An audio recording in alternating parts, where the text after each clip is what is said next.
Hello there. I am the king!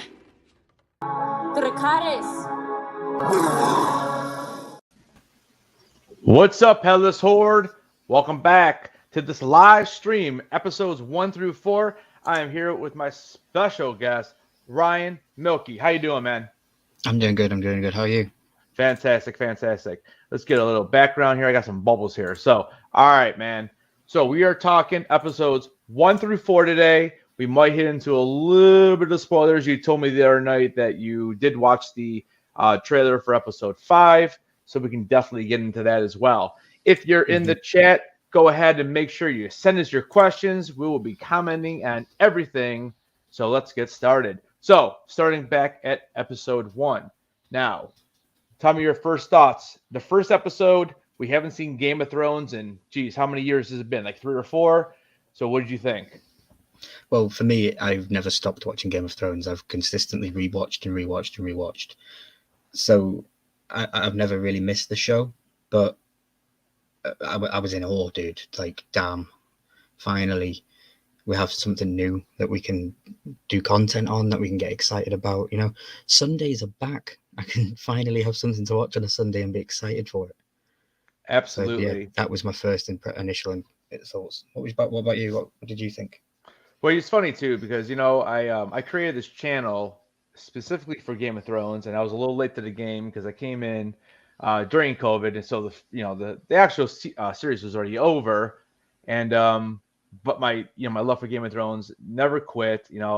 I have my own personal thoughts on that last season. Obviously it was a little disappointing. I think we can always maybe touch upon that in a different stream, but I've always been excited. When I did, this was first announced, and the Duncan Egg thing was announced, and now just about a month or two ago, we heard about a possible Jon Snow sequel series. I'm pumped about that.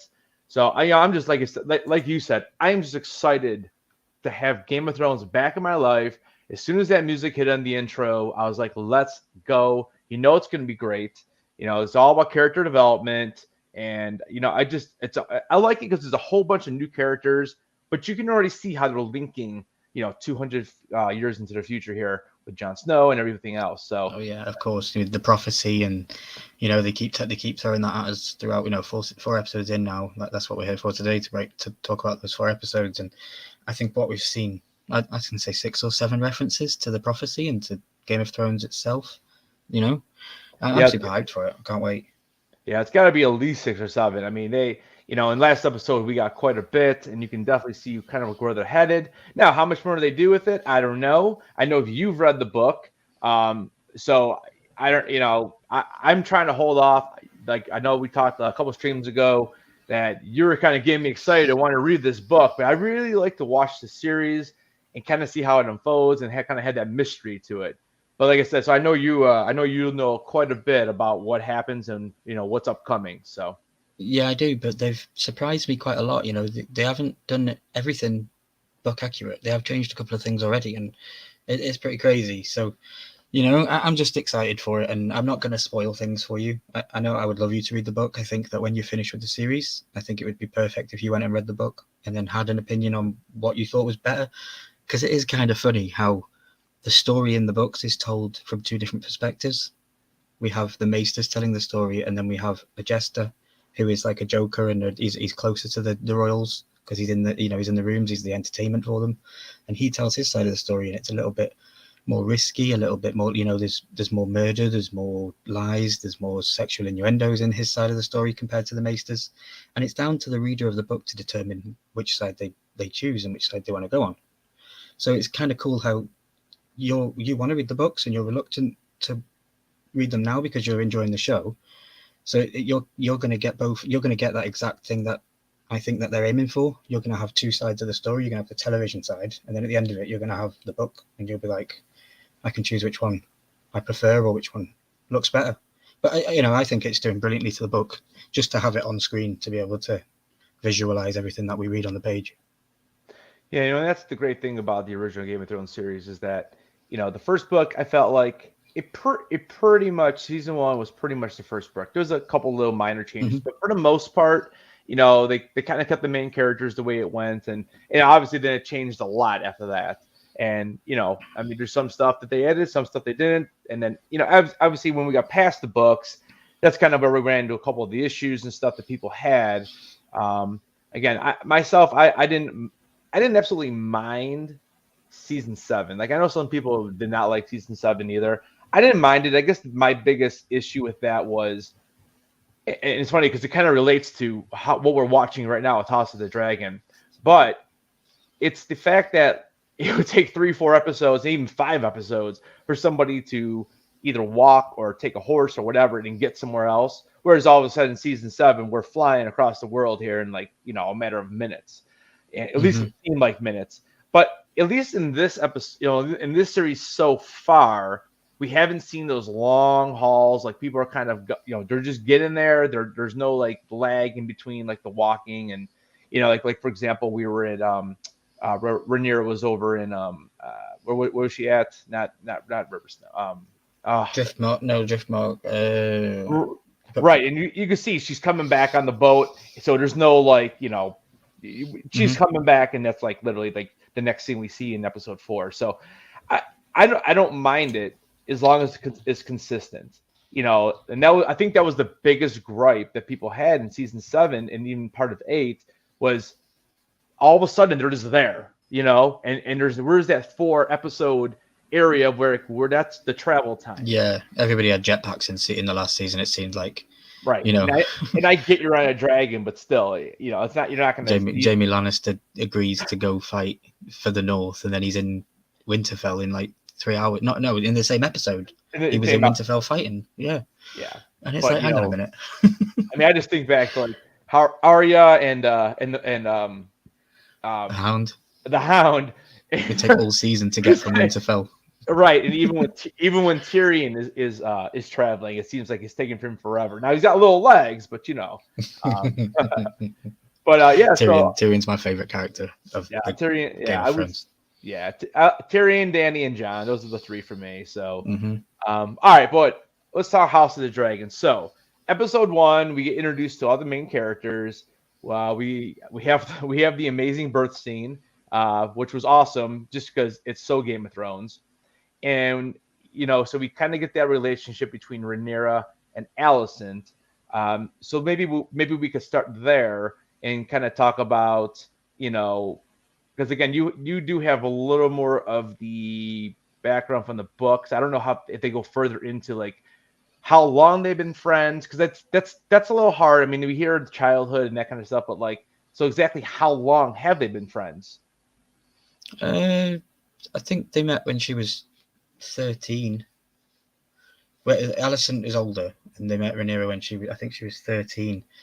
But they've been around obviously a long time, because when Jaehaerys passed away at the Great Council, Jaehaerys had to choose a new hand, and he chose Otto Hightower. And obviously Otto Hightower's daughter is Alicent, so she's been around that. She's been around the scene and around the monarchy for a while, because Jaehaerys was the great king, wasn't he? That everybody loved. He had peace and prosperity and all that. But no, to answer your question, they met quite early in their age, early teens. Because now in episode 1, we're so assume they're around what? Well, is that Alicent's a little older? Is that correct? Yeah. So I get the vibe that Rhaenyra is around 14, 15 at the first episode. Because then okay, so Alicent's a couple years older, so they've probably been good friends for what, 4, 5 years? 4 or 5 years. Yeah, they've probably known of each other since birth because of the families and the connection that they've got between them all.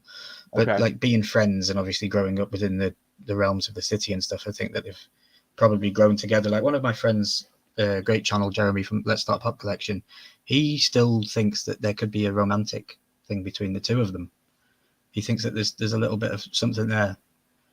Like he got that scene when they were sat on the first episode when she was sat on her lap.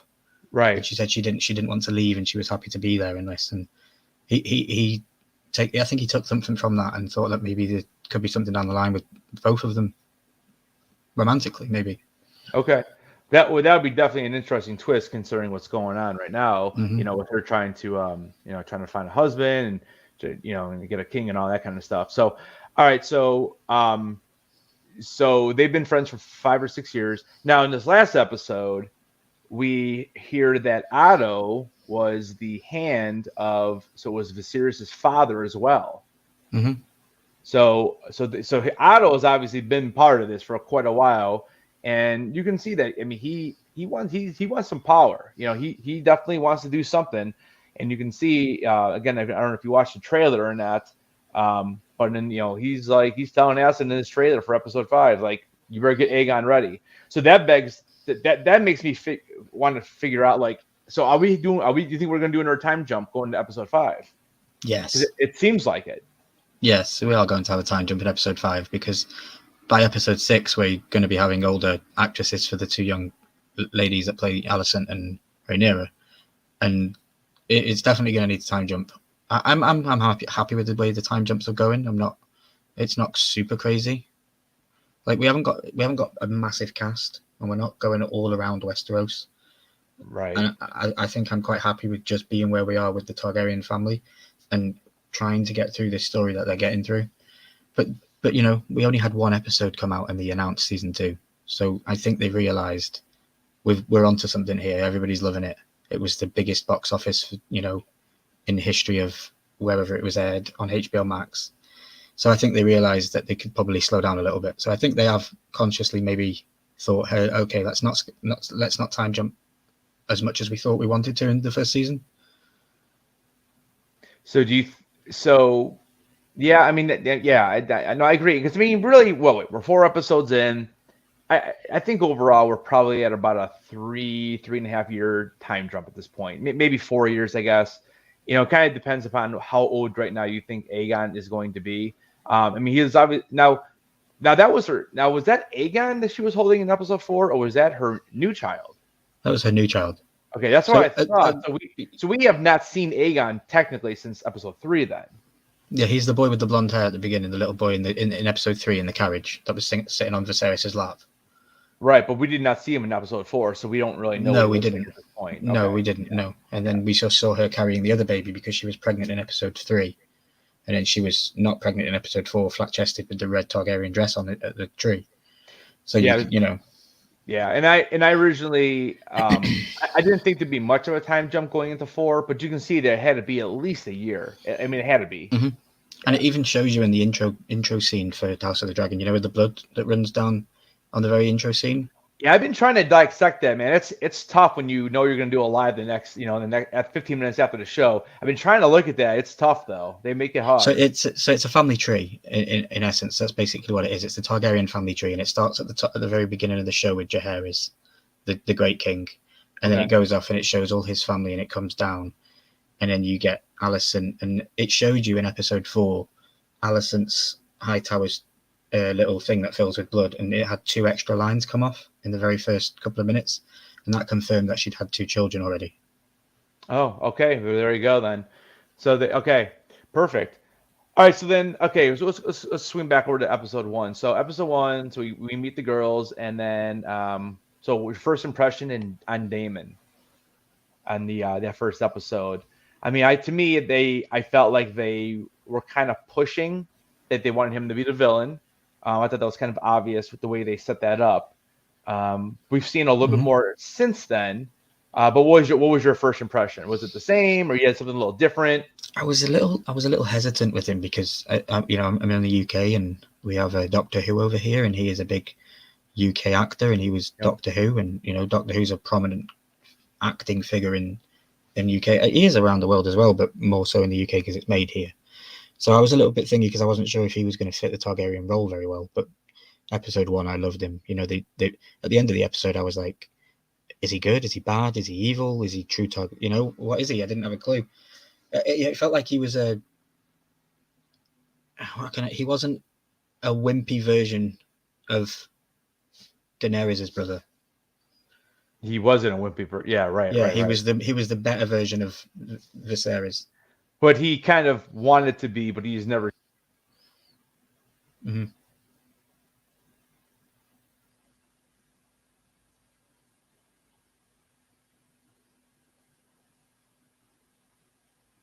I think I lost sound.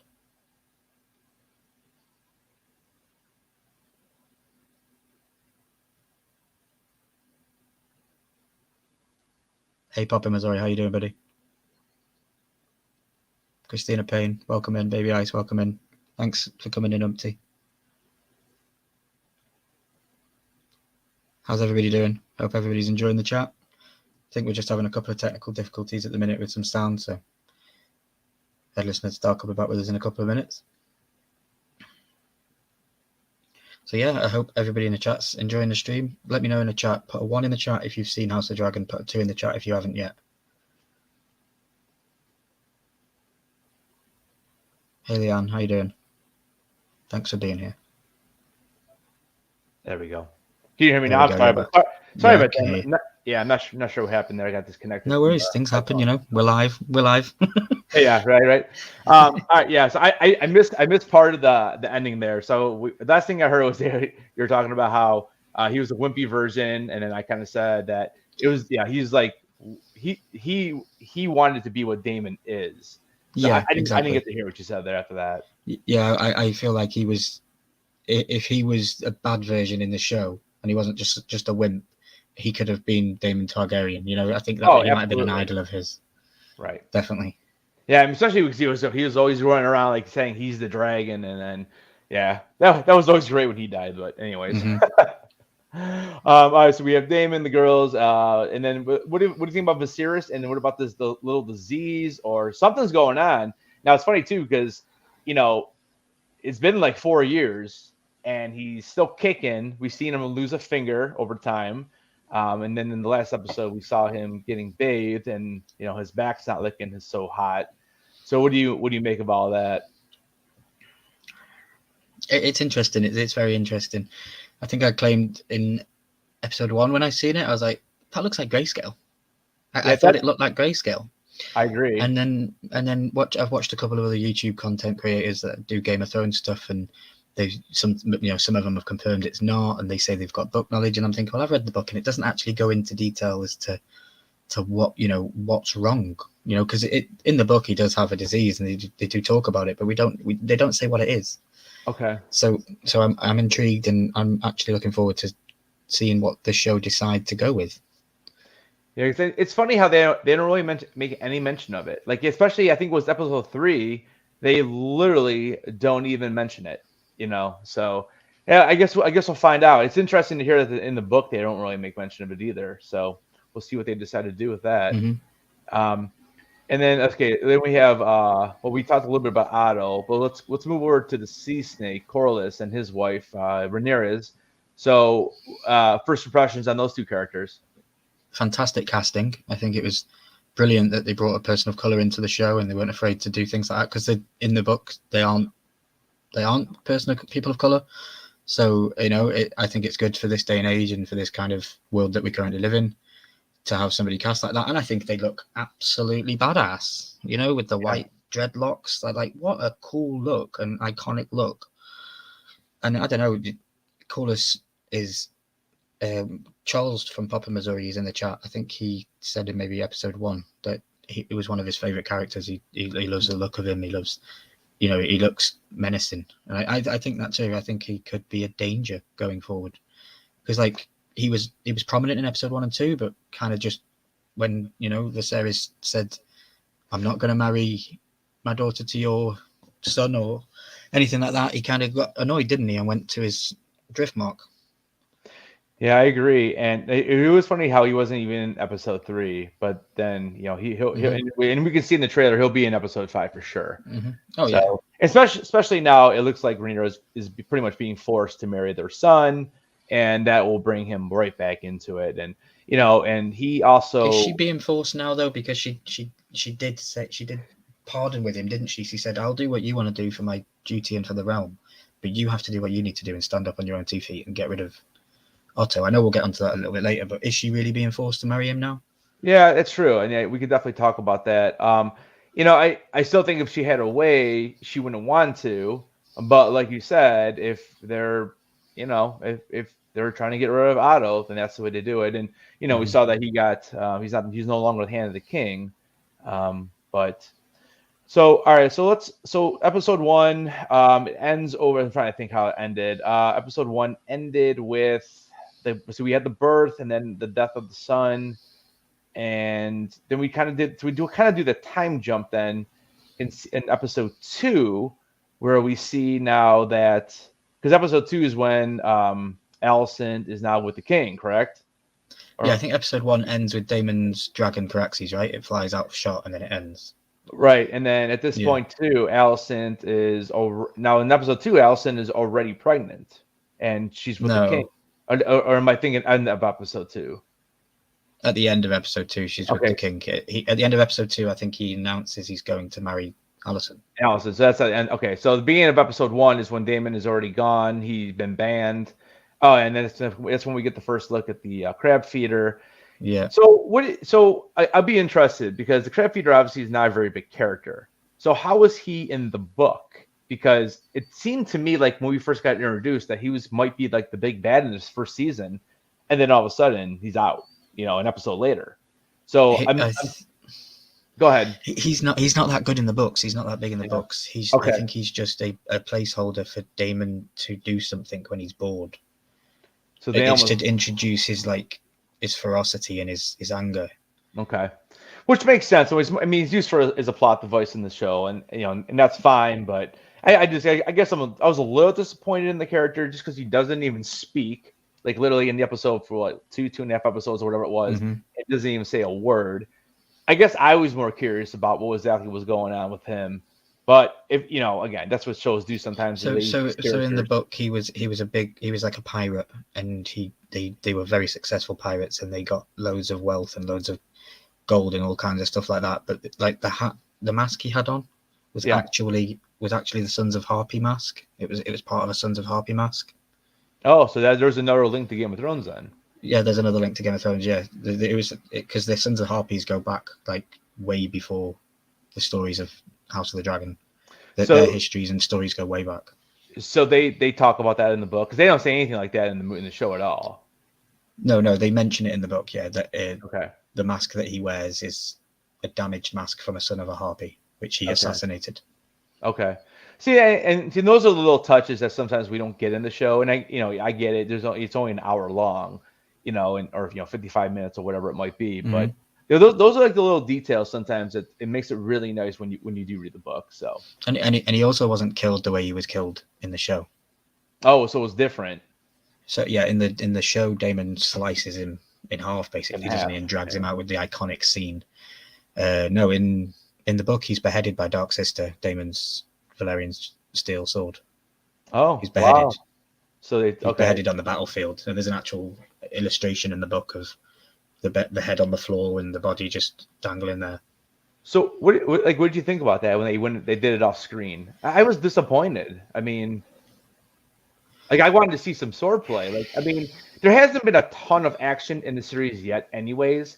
And even again going back to the original series, there wasn't a ton of action, but we did see swords battle once in a while, and but so far But we're not here for swords battling, are we? I guess we're not building to swords battling. yeah, we're building it for the dragons. So yeah. So I think when we get to the dragons fighting, I think we'll be looking back and thinking how cool it was that we had all of the stuff before it, because we got to learn who these people were, and right, So I get what you're saying, though. Yeah. Battles would be nice, but I think with the spoiler that you broke down the other day, because I watched your spoiler review episode today, and it looks like we might be getting a decent battle this week. Yeah, it's kind of seemed like that. I mean, weddings in Game of Thrones, something's bad, always hand in gonna hand. happen. Exactly, that's right. You just always make sure you don't get invited. Yeah, that's exactly right. And don't bring your direwolves either. So, all right. So yeah, moving on to episode 2. So we got so basically we end with that episode. I'm trying to think what else happened in there. It's been like 3 weeks since I've seen that one. So Alicent was picking her fingers. You've got Otto. Yeah. Otto was getting closer and was being manipulative. Yeah, that's pretty much it, really. They were arguing with Corlys. Yeah, I feel like that was really like one of those, like the link, like it was just linking. It kind of like setting up the whole season, what's going to happen, because you needed to have Alicent go with the king, and that was going to starting the dynamic between Rhaenyra and her, and kind of moves the plot forward a little bit, and then introduce the crab feeder, which Daemon obviously ended up taking care of that to kind of try to get back into good graces of Viserys, and then we saw that in episode 4. So but that was at the end of episode 3, so we're going a little far ahead here. But so episode 3, so they are now married and she's pregnant. Or no, at this point we actually get to see Aegon in episode 3. So it moved pretty quick. And now that I'm thinking, because literally they get together and she's already pregnant and already has birth. So Episode 2 ends with him saying he's going to marry Alicent, and then we go to Corlys and Daemon, and Corlys is talking to Daemon at Driftmark, and he tells him about what he needs to do to become the King of Stepstones, and then it ends. And then episode 3, we start, and I think they're taking the little boy around to parade. It's his second name day, so it's his second birthday. So I think we jumped 2 years, or maybe 3 years from when he got married, and then the pregnancy. Yeah. So episode 3 we jumped 3 years. Yeah, that was a big jump, and like I was always joking. I'm always like, well, what have the crab feeder been doing there for 3 years? Like he's just chilling out with these dead bodies and crabs. Like but I get it too. Well, even Viserys says that, doesn't he? When they come and say, "Look, we need help in the Stepstones," he says, "It's been 3 years. What's another 3 days?" Yeah, exactly right. Yep. But so we get the name day, and we get to see a little bit more of Kristen Cole. We haven't really talked about him yet. Now, what's to talk about? He hasn't done anything but stand there. Oh no, he did something last week. Yeah, he did something. But yeah, I mean, he basically just stands there. He's a statue, and he, I hope more happens. And I don't want no spoilers for this one, because I'm really hoping that he steps up his game. Now, I don't know if something bad's gonna happen, because him, hooking up with Rhaenyra, that can't be good. So I'll be interested to see. Punishable by death, I suppose. Sleeping with the princess. Yeah, that's correct. So I'm hoping that we don't get her beheading in episode 9 or something like that, because I might have to change my YouTube channel name again. So It is crazy just to go on to that a little bit. So I've been subscribed to you. I think you were 23 subscribers when I found you. Yeah. And I purely found you because I'm a Funko collector. And Yeah. I was looking for the Headless Ned Stark videos and your channel popped up. So I subscribed. And then it just so happens that now 3 years down the line or 2 years down the line, we're now doing content together talking about the show. It's crazy. Yeah, it is nuts. You know, that's still the one Funko Pop that I still haven't got my hands on. Same. Yeah, I've not got it yet. Yeah, it's like the one. Like I was kid with my wife. I'm like, wow, when I get that one, I'm not gonna collect anymore. You know, wink, wink. But yeah, it's funny. But Yeah. But yeah, so episode 3 was just building and building. I think it's all. I think it's going to be really good. 7, 8, 9. 7, 8, 9 are going to be fantastic. I think they're going to be the 3 that people say, "Hey, this show's good." And then obviously 10's going to set up for season 2. So now I did see a little spoiler. So if you're on and you don't want any spoilers, tune off for about 2 minutes and come back. But or just mute. Or just mute. Yeah, we'll do that instead. Just mute. But I was cruising around IMDb, and I had mentioned this in my video yesterday, that I saw that Millie and Emily, right? Yeah. They're both well. So if I remember this correctly, Millie it looks like she might only be in for 5 episodes, and Emily might only be in for 6 episodes. So that means we may only have 1 more episode or 2, and then we're going to get the older versions. So, you know, so now we're talking about probably another, at least, you went 8, 9 years jump here by the next couple episodes. Yeah, I'm not going to spoil anything. I know that it isn't a spoiler that we're going to have actresses change. I think it's known that. Yeah. I think most people are paying attention. But the reason as to why they're going to do it, if I give you the answer to that right now, that is a spoiler. Okay, so yeah, we don't want to do that. That's fine. Yeah. I guess what I hope, because I think both actresses are fantastic. Fantastic, right? But nothing on Emma Darcy and also the other girl, because I think those 2 are going to rock it as well, because they've got some serious scenes to do. Okay. Yeah, I mean Olivia Cook, and she's been in a couple things already. Anyways, she was in Ready Player One, and I believe she was also in Bates Motel. I think she was in both of those. So that's one of my first completed Funko sets, Ready Player One. Yeah, that was a great movie. So I mean, she can definitely act. I just hope that casual fans don't say, "Oh, what the heck happened? I really like them, and now they're not even in my show anymore." You know what I'm saying? I hope they do it correctly, because it's going to be fast, I think. Yeah, I agree with you, because we never lost. Well, that tell a lie. The Mountain was different people throughout Game of Thrones, but you never really seen his face. He was always under armor, because we never really lost main characters, and they never really changed actors, did they, throughout the show? Right. Like Jaime Lannister was Jaime Lannister from season 1 to the end of it, you know. Right. Yeah. I mean, it's going to be hard, but hey, we might not even notice much of a difference. Yeah, because I mean, when you look at pictures of the older versions, they do look very similar. I mean, the casting was incredible on this. So. But yeah, we'll see. Hopefully it goes over well. I you know how the internet is. I hope that there's not negativity because of it. I guess that's my only concern. But we'll see. And also, if the plot plays into it, like you're saying it probably will, then there shouldn't be much of an issue. Because obviously, if you're moving forward 10 years, they're obviously not going to look the same. Because I think both actresses are like 20 or something. Like, I think one's 22 and the other one's like 19. So you obviously can't be playing someone who's in their mid-30s or whatever. But exactly, yeah, and there is reasonings behind it, and they do, and I'm hoping they do explain it. If they don't, I'll be here to explain the differences that they left out and the differences that were in the book. I'm happy to give people, drip feed people knowledge that's in the book as it's already happened on the show, so it's not a spoiler and stuff like that. But yeah, I'm looking forward to it. It's going to be great. Okay.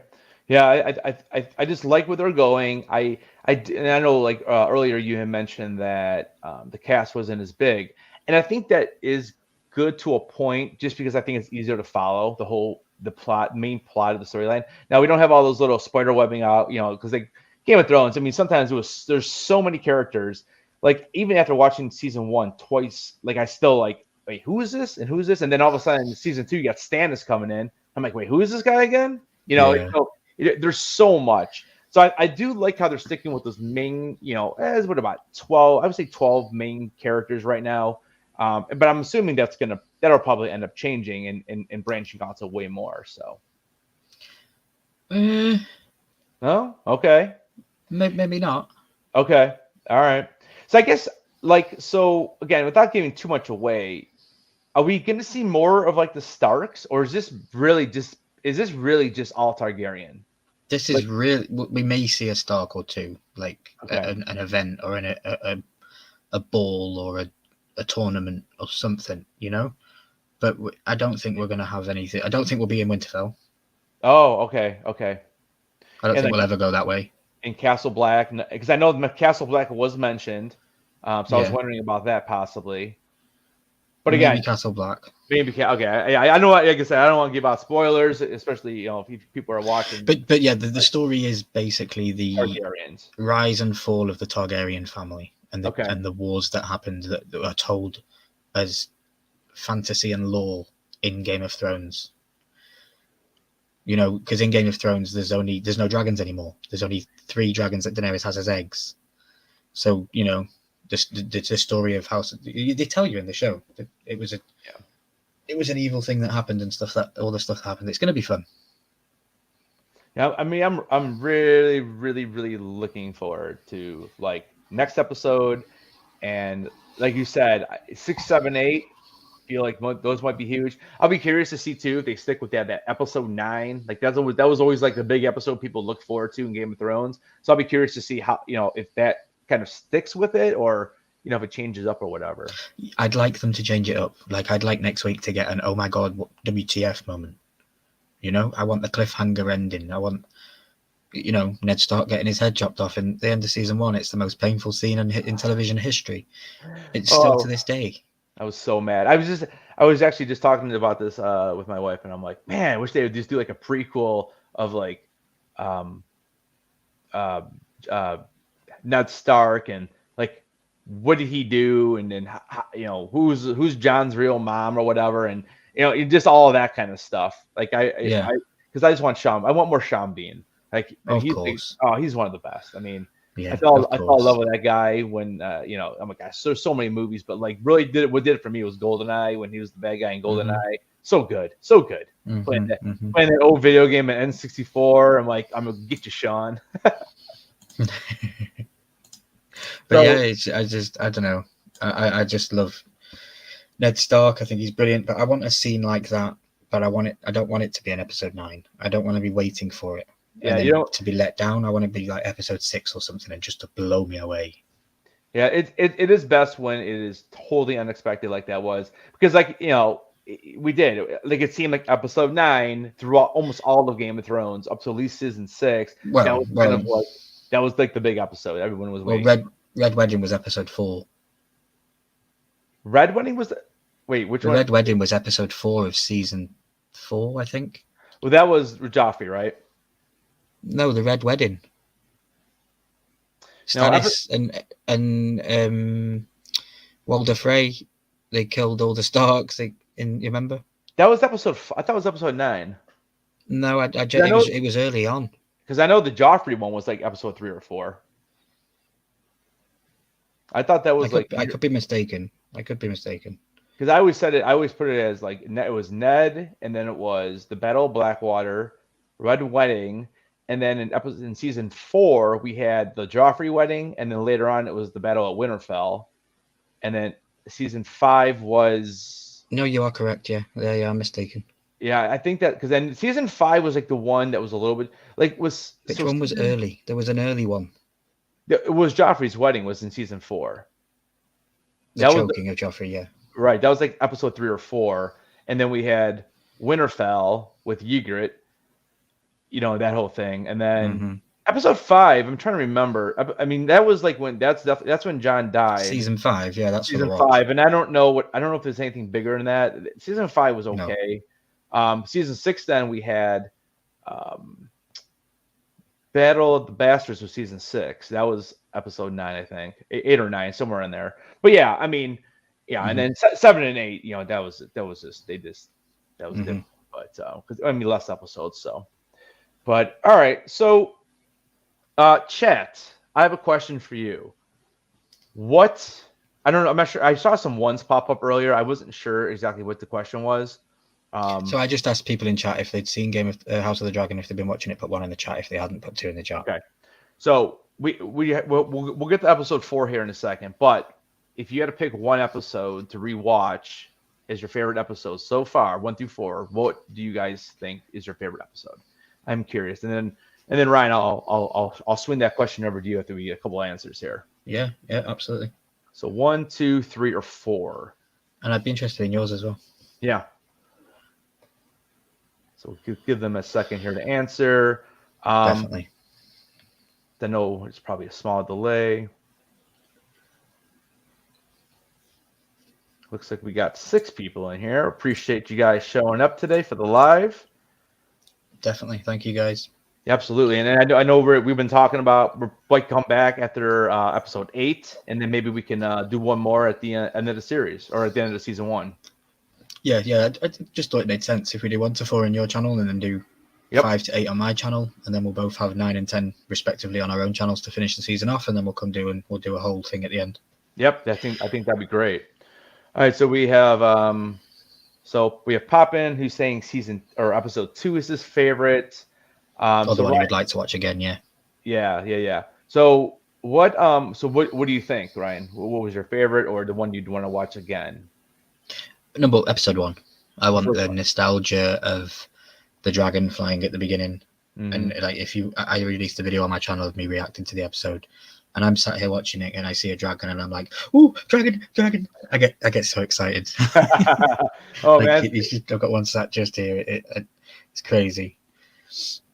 Yeah, I actually agree with Poppin. I think episode 2 and the big reason why is because of that scene when Rhaenyra comes flying out of like the fog or whatever, and she just like gives it the Daemon. She's like, "Then kill me then." And it was that it just got total Daenerys vibes there, and I love that scene was awesome.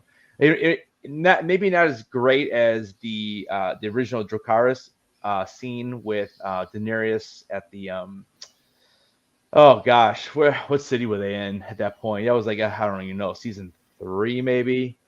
But when she goes Dracarys to the slave owner, and when he thinks he's going to control the dragon, like that's got to be probably a top 3 scene for me in Game of Thrones. So that I kind of got some vibe there of that a little bit. So episode 2 was pretty good for me. There you go. There's another collab video we can do. We can do top 5 scenes of Game of Thrones. We'll both do top 5s. Oh, there you go. Yeah. Because you just said something that wasn't even in my top 5, so I'm surprised what you might have. Yeah, that scene for me is just I don't know. Like every time I watch it, I rewind it like 6-7 times because I just love it. She's just like Dracarys, and that dude just burns. I hated that guy so much. If we're sharing, I'll share my favorite scene of Game of Thrones. It is the very last episode when we're climbing the steps and the dragon, and she's walking and the dragon lands and then she has the wings. Oh, okay. Yeah. She gave me chills. Yeah, that's a good scene too. The best scene in my eyes. Yeah. I'll be curious to see. We'll have to definitely get back together and talk a little original Game of Thrones. I'm really curious to see how you felt like the last couple seasons went. Oh yeah. So yeah, we can definitely have a live on that or something. So. But yeah, so that was your favorite scene, and Charles would like to see episode 2. So okay. Yeah. I got beaten this week. Yeah, I think that was a good episode. I also liked this past one. I liked episode 4. I liked how they're kind of starting to move it along a little bit, and you can tell there's going to be another time jump coming. Now, do you think there's going to be much of a time jump between 4 and 5 though? Because it looks like we're going right into a wedding, so there might be 6 months maybe. No, I think it could be maybe a year. Okay, so you think a year then? Okay. All right. Well, yeah, we shall see. I mean, like I said, they do have to kind of move it along if if we're already talking like in episode 6, if we're gonna have the older actresses, so I'm gonna say 2 years. 2 years, okay. I'm gonna say a 2-year time jump for next episode. So she held off for 2 years, huh? You think so? I just don't think it's as quick as they would like it to think. I think she's. I don't know. They've got to get together. It's not like she's just going to go down there and then they're going to have a wedding. I think they've got to give us a little bit of explanation as to, hey, they've been together for a little bit. Yeah. See, again, then I feel like if it is 2 years, I just feel like unless this relationship absolutely will mean nothing in the long run, which it probably won't, but we'll see.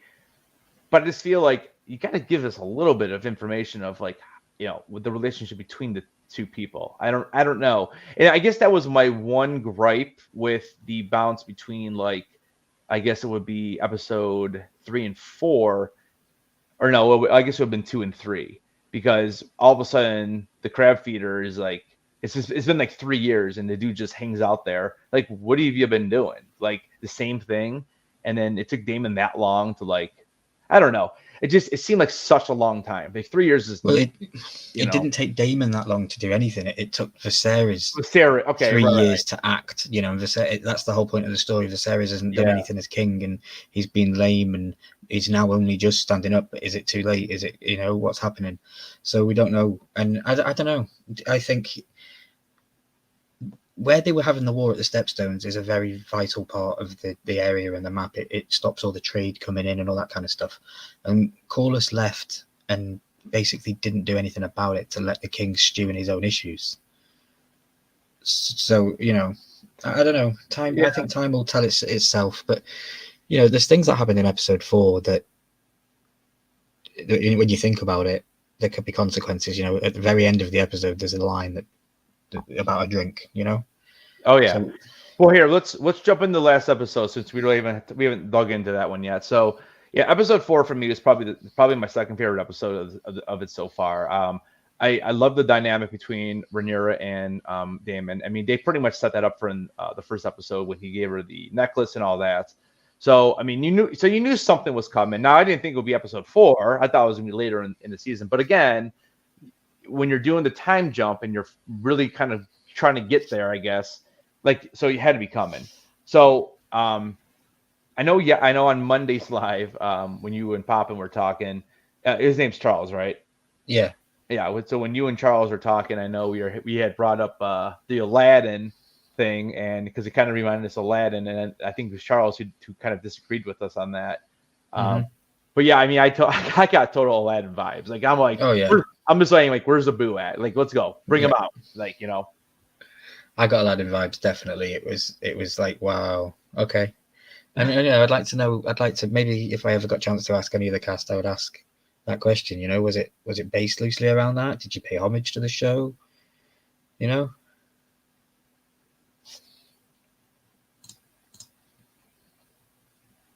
yeah. So who's here in chat? We got 5 people watching. I know I'm one of them. So who have we got in chat? Guys, you let me know. I think Charles is here and Baby Ice.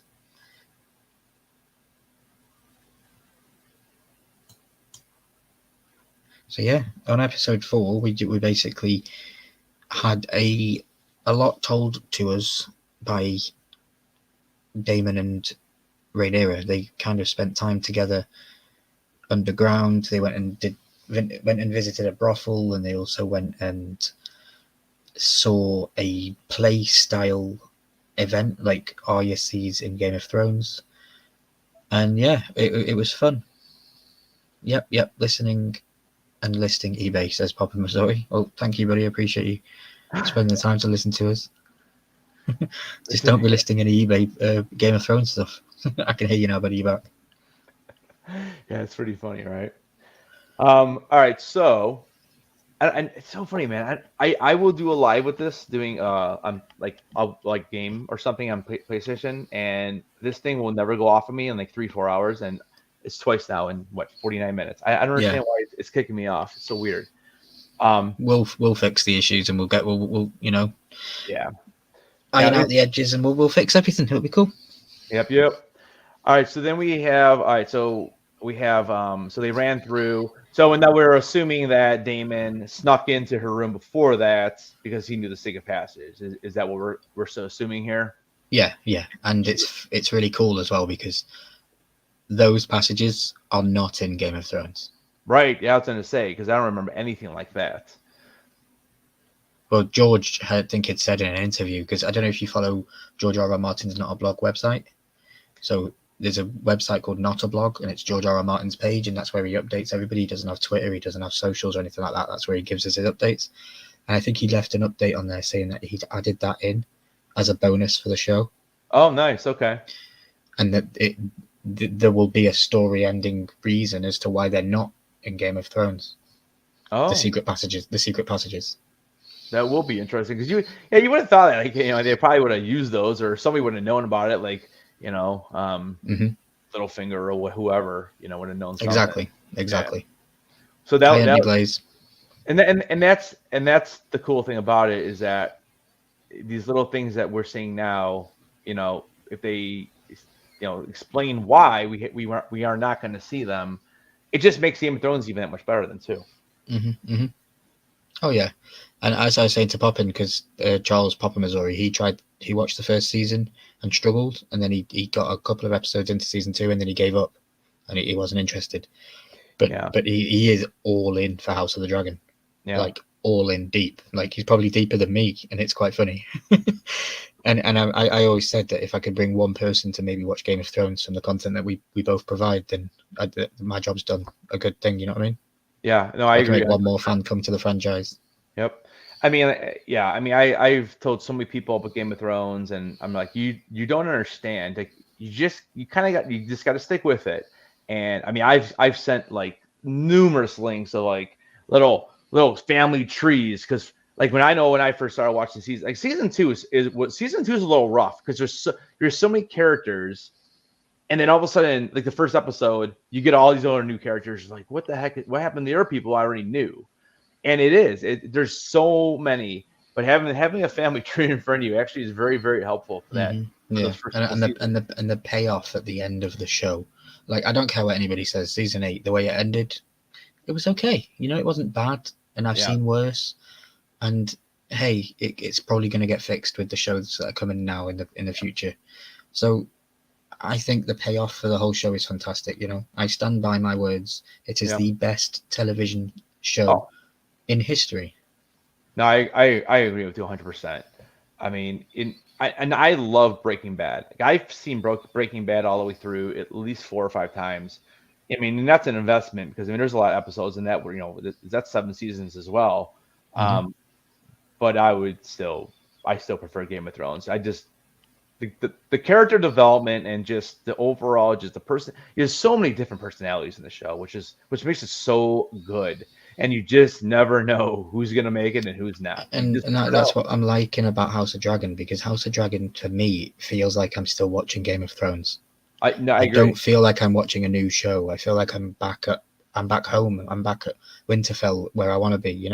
Yeah. That's how I feel. That's genuinely how I feel. Seinfeld is one of the best, in my opinion, says Anthony Blaze. I've never seen Seinfeld, my friend. You've never seen it? No. I'll tell you what. I've seen maybe 60%. It's literally like watching every single episode. I have not done that, but I'm also a person who likes the continuous story.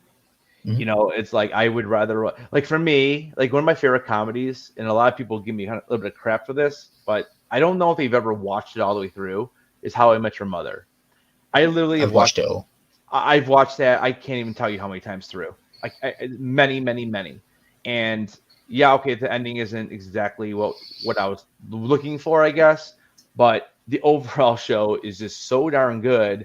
And it has that little continuous storyline, even in a comedy. Now, not every episode, but it does follow that storyline a little bit. Same with Big Bang. Same with Big Bang Theory. That does the same thing. Yeah, and then I've always been way more interested in those kind of shows. Like I think back to, oh my gosh, I mean, I'm not sure how old you are, but like when I was young, I mean, I grew up with like MacGyver. Like MacGyver was awesome, and I would get so mad when you ever watch MacGyver. Yeah, I'm 35 in February. Okay. So I'm actually a little older than you are then. But yeah, like so MacGyver, like whenever oh my gosh, what's his name now? Murdoch. Whenever Mhm. Murdoch was in, I'm like, all right, now we got some continuation storyline. Because like when Murdoch, I felt like whenever Murdoch wasn't in it, it was just like a brand new episode, brand new adventure every day. Or every Mhm. episode. Yeah. Where so I'm really into the shows that have a continuous storyline. So Yeah, definitely. all right, so let's go to the big. Well, there's two big scenes. So first we have Allison, who's apparently sleeping in her own quarters, and she gets called upon Viserys. So first impression of that scene, that was different. Interesting to finally be shown screen footage that it's not the relationship we thought. It's she's literally a mothering machine. That is all she is. Yep. There's no love there. There's no, I think she might.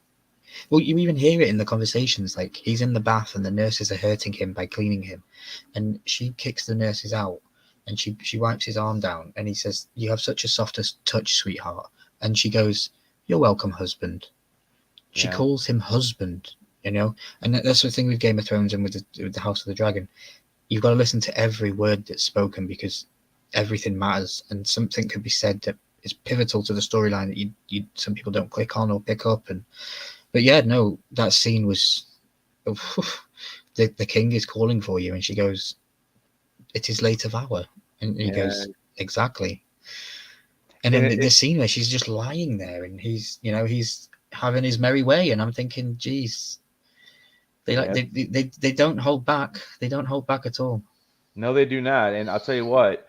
Um, it's funny because we go from that scene to where she's just like you said, just laying there trying to make basically a baby maker, and then we go to Rhaenyra,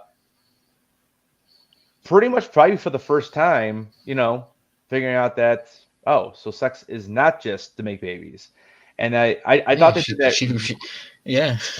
I thought they did that really well. I mean, obviously it's a little creepy because it's her uncle, but incest is no big thing for those Targaryens. So No, exactly. I claimed in my review for episode 3, I said, at the end of my video, I said, HBO, next week, please give me incest. And everyone was laughing because I was asking for it. But, as a Game of Thrones fan, I wanted to see it. I needed to have that connection with the characters. But yeah, it was crazy going from sad and solitude scenes to super freaky scenes. Like she just flipped the switch and was like, oh, okay. But I didn't understand. Like I thought she was a maid and I thought she was a virgin, and then all it takes is to walk down a hallway, and the next minute she's, not to be vulgar or anything, but she had knickers down her ankles and she was ready to go. Yep. And Damon was like, "Hang on a minute, maybe not." Yeah.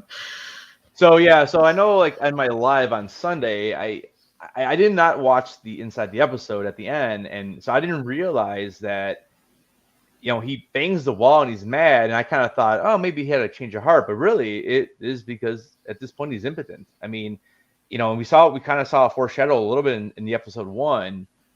So do you think it's purely just impotence, or do you think there's more involved here? I think it's impotence. Yeah. Because I think he can't have an heir. I don't think he can father an heir. I don't think. Yeah. Yeah, like I said, originally I thought maybe he knew it was wrong because it was his niece, but I think, I watched it again, and yeah, I think he was just pissed. Because I think couldn't do it. Foundations of it, he lied about Mysaria being pregnant. Yeah. So he got that understanding. He probably had his understanding in his own head that he probably can father a child. It's just never happened yet. But no, I think he knows he's impotent. I think that's why he's such a dirty dog that he is, and he plays where he plays. Right. And she's another interesting character that we haven't really seen much of.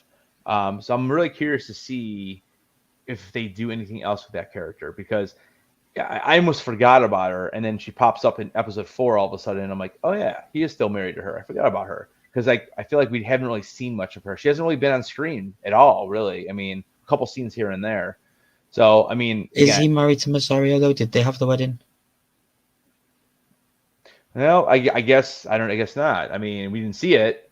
Again, in 3 years, who knows? I know his brother keeps telling him he's already married, but that's because he's already married to the bronze bitch in in the Vale. He was forced to marry the lady in the Vale to strengthen the family. Oh, so he's That's married who to. he references as his bronze bitch. Oh, okay. That's So not then, Rosario. so that's not her then. No, So is she jealous over all this? I mean, I don't know. what is her? I mean, I- what is like? Okay, so So I in guess episode 2, okay, he uses her as a power pawn, doesn't he? He uses her as a pawn piece right. at his will, and they have that conversation where she says that she needs to be protected and all that kind of stuff. I think episode 4, I think she's taking power into her own hands regarding the situation with Damon. Okay. Well, so it'll be interesting to see. Now we actually seen his wife in the veil? Have we actually seen her? So if you've seen the inside the episode for episode 5, Like the trailer, you mean? yeah, you know the inside the episode trailer at the end of episode 4 for the next episode that's coming this week. Yeah. Okay. The lady on the horse that goes backwards in the trailer, Oh, so the one that gets flung back. So that's her. that's the bronze bitch. That's Damon's wife. Oh, I'm gonna have to go rewatch it then, the trailer, and I need to pause it there then, because like I didn't even make mention of that because I didn't know who it was, and it Yeah, happens so fast in the trailer. It's like yeah. so okay, all right, I'm a super fan. I know you are too, but I have more time on my hands. I know you've got a wife, you've probably got work and stuff like that. I don't have anyone else around me but me, and I live at home alone, so I spend a lot of time doing research and stuff like that. Okay. And yeah, I watch a lot of YouTube videos for the people explaining things, and yeah, that's his wife is the lady in Okay. the horse. Okay, well, yeah, that's good to know because I didn't know and I didn't think we had seen her yet technically in the show.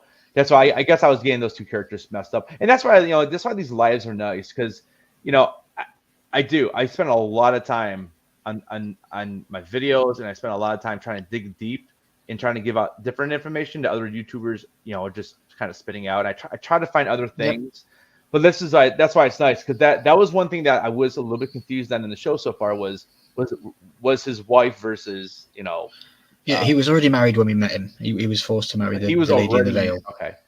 And then in that second episode, like I said, he takes the egg and he says he's going to marry Masario and he's going to give the child that he's got in her belly the egg. Well, all that was just a false lie. He never married her. She was never pregnant, and he got the egg back. So that whole thing was okay. Yeah, I guess I missed something there because I thought that was his wife the whole time. Yeah, no, I don't think they're married. Cleared up. Genuinely. Now you can see there's a different dynamic too between with her character and then whatever Viserys is thinking. So okay, very good then. Yeah.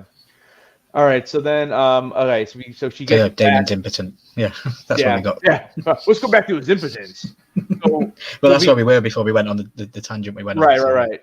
So she leaves and she's like all hot and bothered. She's like, oh man, this sucks. And then we got Sir Kristen Cole standing outside the door, and we're playing a little game that we would play. Don't forget, before we get there, there was also a little bird that saw her going home and went and spied to Otto Hightower. That's right. And originally I thought that little kid was, or it kind of looked like. I mean, I don't think it is now that I've kind of rewatched it, but I originally thought that might have been like the little kid that was trying to get her hand that ended up slicing that bully in the throne room there. No, that's a good point. Yeah. Yeah, I went back and kind of paused and looked. I don't think it is, but when I first watched it, I thought, oh wait, is that the same person? So I might go back and check that. Yeah, check it out. Let me know what you think. That was a very poignant scene that happened just before we got to the Kristen Cole thing. That tells a big thing in the story. Yeah, true. And it gave me little birds, and that's that's another nostalgic thing back to Game of Thrones with Varys and his little birds and always having secrets. And yeah. Remind me totally of Varys. And I'll tell you what, Otto to me is a combination of almost like Varys and Littlefinger to a point. I think it's been purposely done like that. Yeah, he's kind of like a combo of that. So, and I love the American audience's reaction to him because he is a well-known actor again in the UK. Rhys Ifans, he's a Welsh actor.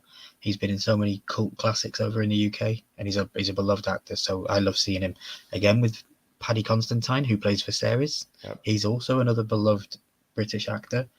It's brilliant how all of the lore and history that George R. R. Martin took from British histories to create his stories, and then to have British people prominently cast as their roles, I think it just makes it brilliant. Yeah, I mean the casting is like literally perfect right now for me. I mean, I couldn't imagine anybody else playing these characters at this point. So then after she gets noticed in the brothel, then we head back over to her Kristen Cole. quarters, and then she's like, "Well, I need to do something about this because I just found some, these new feelings or whatever." And so we got Kristen, and we're playing the little cat and mouse game with his helmet, and it's like a little schoolgirl on the playground. And I kind of figured it was coming at some point. I didn't think it would happen like this, but what were your thoughts on that? I thought it was, I don't know, it kind of mirrored the scene with her father and Alison, because that was in an essence rape. She wasn't wanting to be there. She wasn't wanting that to happen. And I also believe that because Kristen Cole is who he is and what he has sworn to do and be her protective knight and guard and all that kind of stuff, he can't say no to her. She's a princess. So I also believe that she may have also raped Kristen Cole in a sense. I know he was willing in that sense, but still, But no, I loved it. In all of television that I've watched and movies, there's nothing more.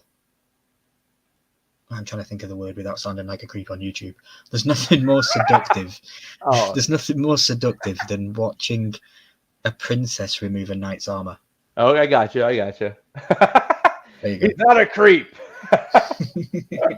No, I completely understand what you mean. It's something with the metal and then the slow. It takes forever. It's seductive. It's seductive, because he's still in his formal attire. He's being the protective thing that he was made to be, and then as soon as that's off and that shackle has been leashed, you see in the episode he just gives go.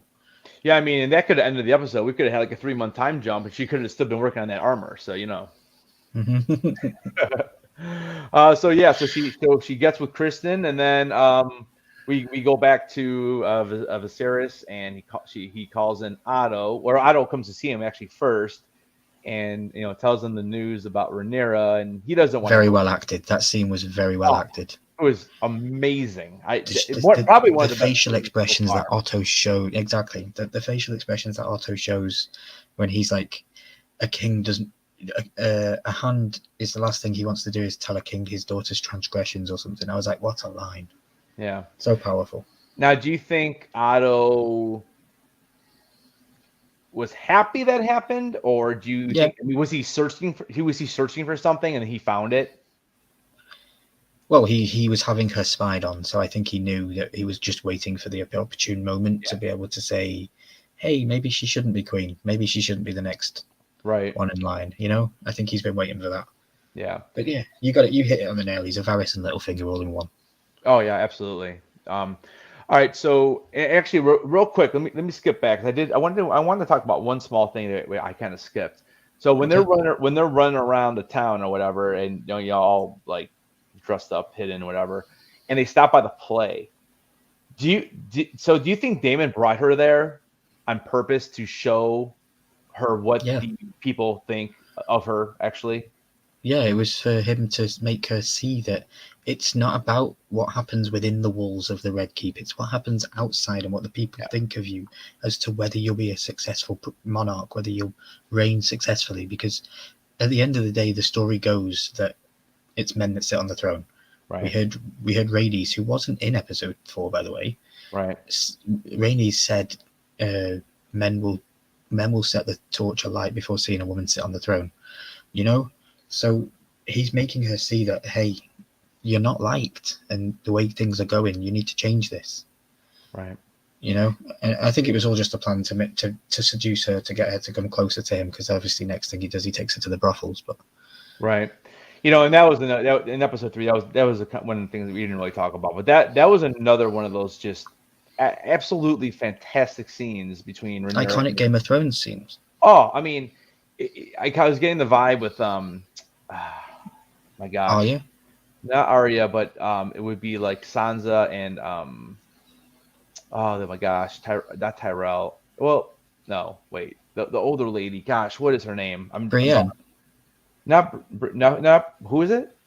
Brienne of Tarth. No, not Brienne. Oh my gosh, the old lady who that she decides to get poisoned instead of Olenna. Yeah. It's Tyrell, right? Olenna Tyrell, yeah. Tyrell. Okay, I was right. I had the last name right.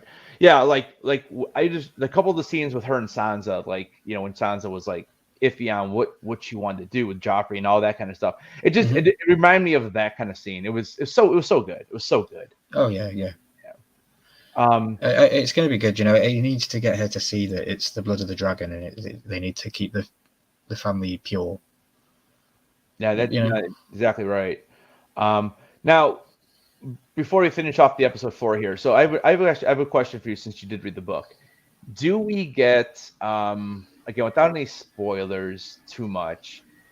Do we get any more background info on the Hightowers and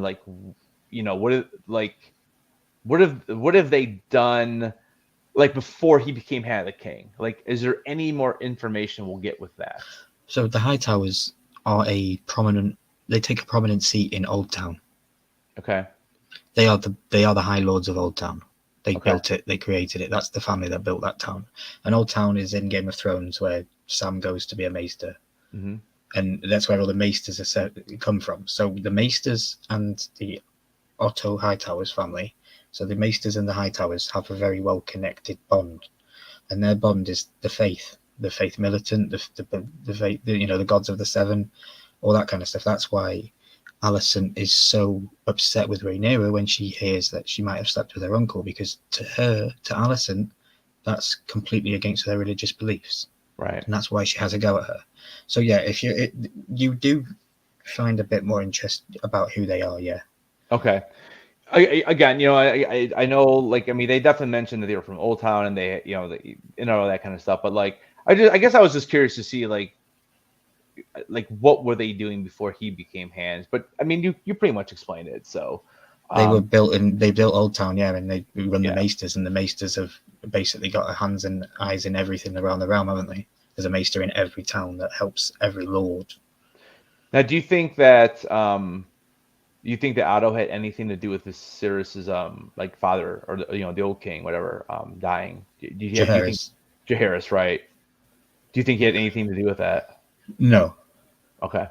No, I don't think he had anything to do with Jaehaerys, but I think from the moment he was made Hand, he's been prominently trying to get himself or his family on the throne. On the throne, right? Okay. Yeah. Yeah, because he's definitely a sketchy character. I mean, he's brilliant. Yeah, he might be worse than Daemon at this point. He's going to receive the cheer when Game of Thrones is watched in pubs. When or if he dies, it's going to be, everyone's going to be like, yay!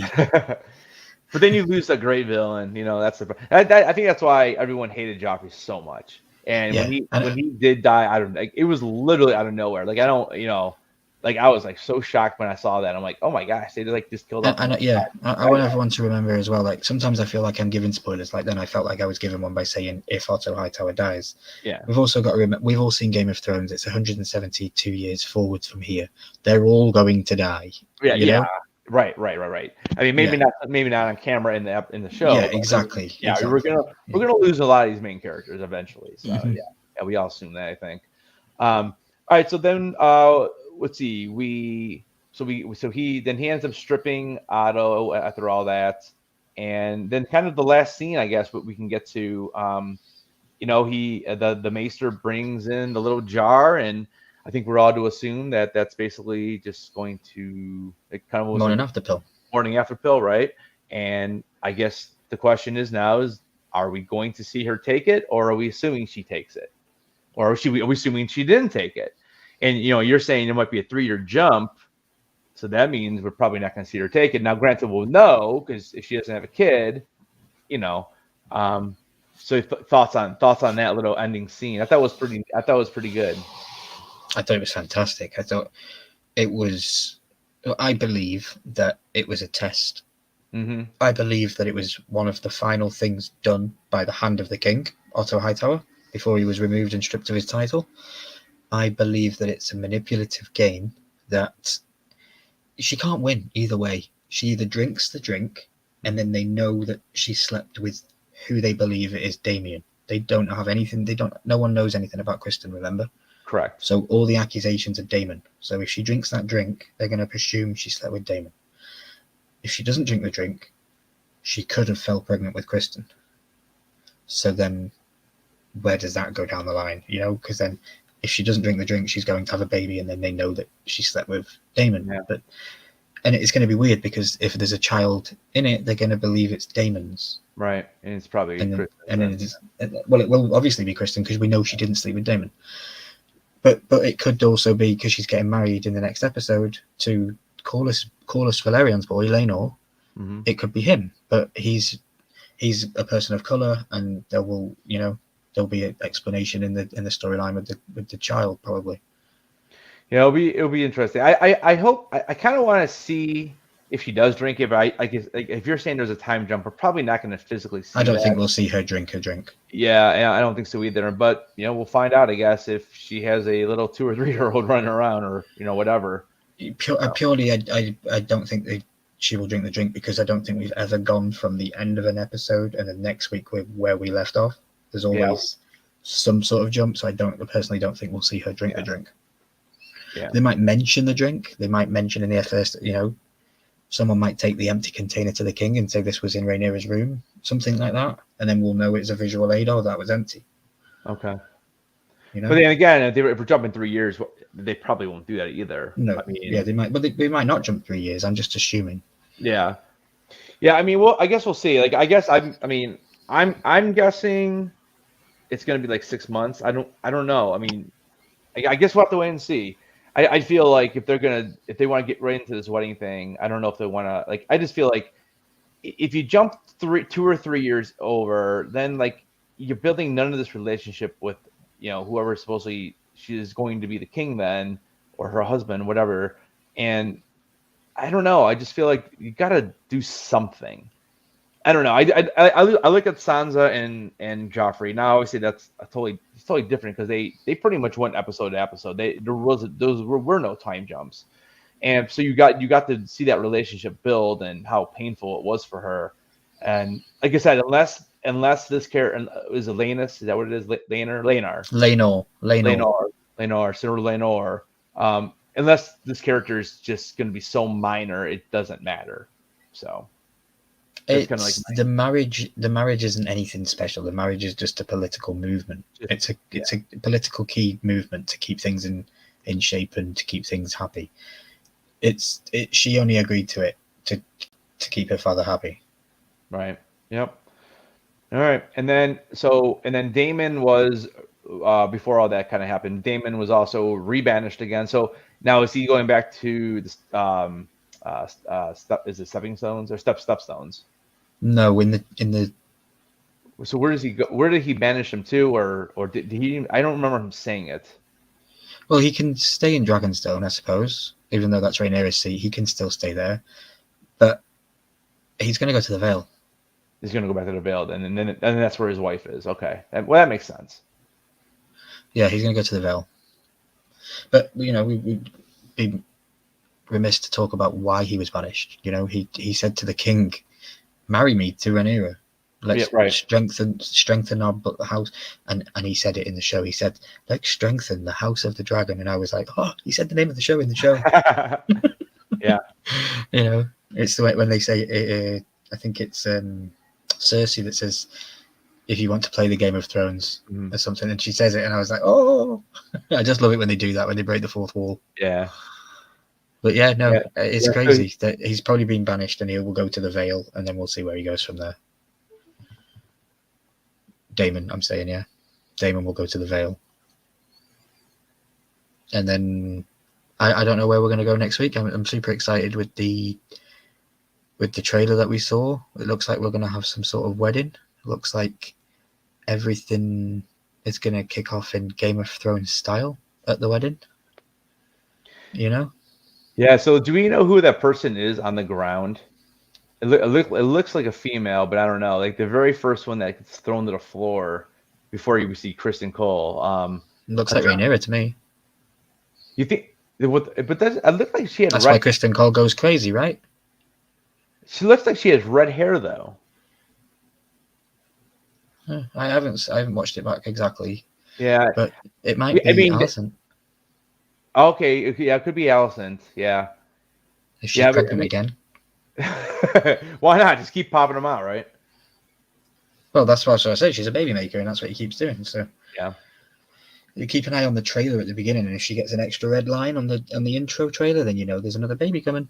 Yeah, I'm gonna go back and actually watch all 4 of those intros, and when I wish I could get them up my computer, like could watch all 4 of it at the same time.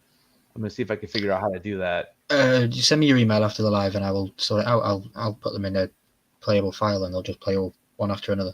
Oh, okay, that's cool. That'll work. Yeah. Yeah, because I would like to kind of look at that. All right, I don't know. Your final thoughts then on the first 4 episodes? What do you think?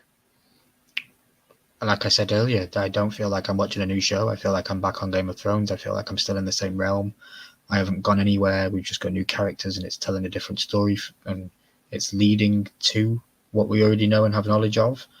So I don't think they can go wrong. They've got George R. R. Martin's full backing. They've got Miguel Sapochnik's full backing, who was a very well-known director for many of the amazing episodes in the original series. You've got Ryan Condal, who has been beside George R. R. Martin for years and is a massive fan of his. Like, that's what I love about this show. We have House of Dragon because of a fan like us. Ryan Condal was a fan just like you and just like me. Yeah. And he got love and he got passion for it and he got close to George R. R. Martin. And then he wrote it and then he said, look, hey, let's make this show. And now look what we're getting. My initial thoughts of episodes 1 to 4 are fantastic. They can't have done anything different in my eyes. Loving it, fully expected everything that we're getting. I'm over it. They're overachieving for me every episode. Yeah, I mean it's way better than I thought it was going to be honest with you. I was a little bit nervous just because of the backlash, and I just think that anyone who's not watching it because they didn't like season 8, they're missing out because this is like this reminds me of season 1, and it's just I love the character building. That, like, for me, that's why I'm watching the show. Like I mentioned earlier about the sword play and all that kind of stuff. I mean, those different parts are just bonuses. But I tell you what, man, Otto for me right now, Rhaenyra and Otto. I mean, you kind of changed my mind on Otto being one of my favorite characters at this point. And I do like Rhaenyra as well. Damon too, but Otto is I do like that sneaky little finger vibe I get from him, and yeah, he's fantastic. Yeah, I'm starting to think like, man, I can't wait till this guy dies, like you had mentioned earlier. So, but and that's the way it was with the true iconic people in Game of Thrones. Like, we hated Joffrey, we could not stand the dude. Yep. We just waited for it, and I don't know. I just think, hey, they might not even pay it off with that. It might not be a shock moment. It might just be, I don't know. We'll see. Like I say, dragons are coming. We're going to see dragons fighting. But I'm also enjoying the political side of it because I know that we're not going to get a lot of political side once the Dance of Dragons starts. Mm-hmm. Once the Dance of the Dragon starts, I think we'll all be praying that we had a little bit more of Otto Hightower back, or a little bit more of Viserys back, or stuff like that. Yeah, I agree. Yeah, but I'm going to ask you a prediction. Do you think Viserys dies next episode? We know he's going there, don't we? We know he's going to die. Yeah, in that one scene where he's kind of slouched down in the chair, he's not looking so hot. I guess if I had to guess, either the next episode or probably episode 6.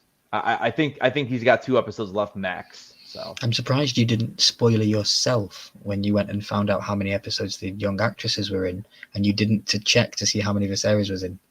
Why is because I didn't want to know. Okay. I knew.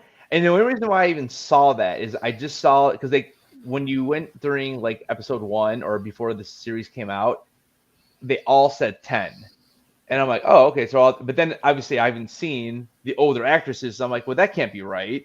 So that's why when I went over there and to see, I'm kind of looking, and those are the first, like there were like 2 of the top billed, and I kind of scrolled down looking for them 2 specifically because I know I wanted to talk about a little something about that in the video yesterday. And then after I saw that, I got rid of it because I didn't want to know. So I didn't even look, and I'm not going to. Yeah, Look. I'm proud of you because it does give you information. Yeah, I don't want to know. So yeah, I wish those kind of things weren't readily available for the public. You know. yeah, and I wasn't expecting to even see that when I went on there. Actually, I'll be honest. I actually went on there to double check the spelling and the correct pronunciation of Rhaenyra's, because I kept saying Rhaenyra, and I'm like, wait, she's got an S at the end, so it's not the same name. It's Rhaenyra. It's Rhaenyra and Rhaenys. Or Rhaenys. Yeah, see, I'm still saying it wrong.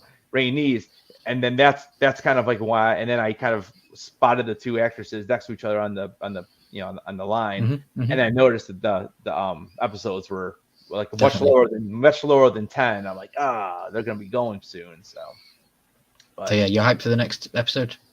Oh god, I can't wait. Just can't wait. Awesome. Like it's only Wednesday. We still got 4 days. I've already seen episode 4 times. Have you? Yeah, I watched it twice. So I usually watch them like 3 times before the next episode. I watched Game of Thrones through its entirety 10 times. Oh wow, that's a lot. Yeah, I'm currently working on a video for my channel that's my complete and final thoughts of Game of Thrones. It's going to be called, working title, an unofficial Game of Thrones documentary. There you go. That's gonna be a long video probably. Well, it's probably going to be one of my first videos that's actually scripted, because I've wrote a lot of stuff down, and I'm currently on like 400 lines of text. Oh wow, okay, that's gonna be long. So I'm breaking it down into, I'm going to talk about season 1, and then I'm going to collectively talk about 2, 3, and 4, and then collectively talk about 5, 6, and 7, and then collectively talk about 8, and then final thoughts. That's how the video is going to go. So you're going to do one long video, or are you going to break it into like a series? I probably will break it into a series, but it will also be released as a long feature video. Yeah.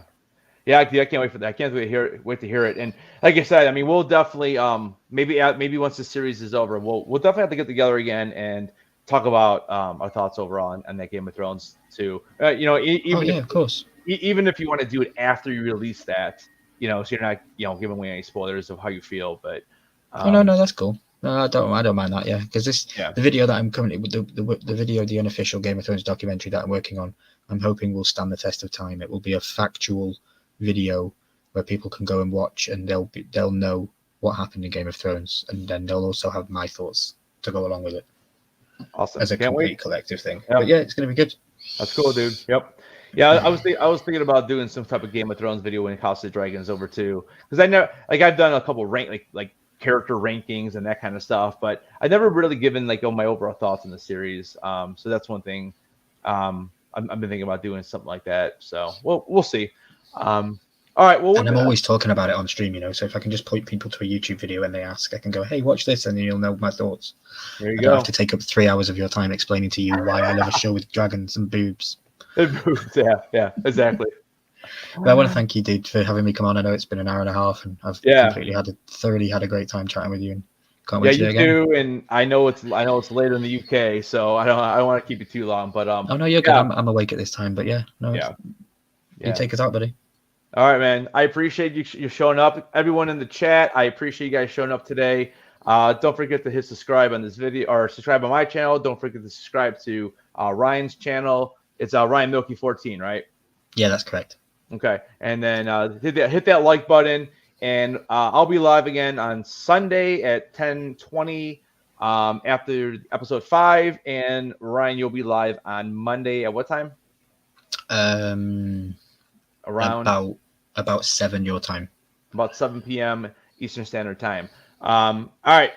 I appreciate you guys. Thank you for showing up, Ryan. I can't thank you enough for being my guest today. You're very welcome. And like always, guys, don't forget, keep those heads on.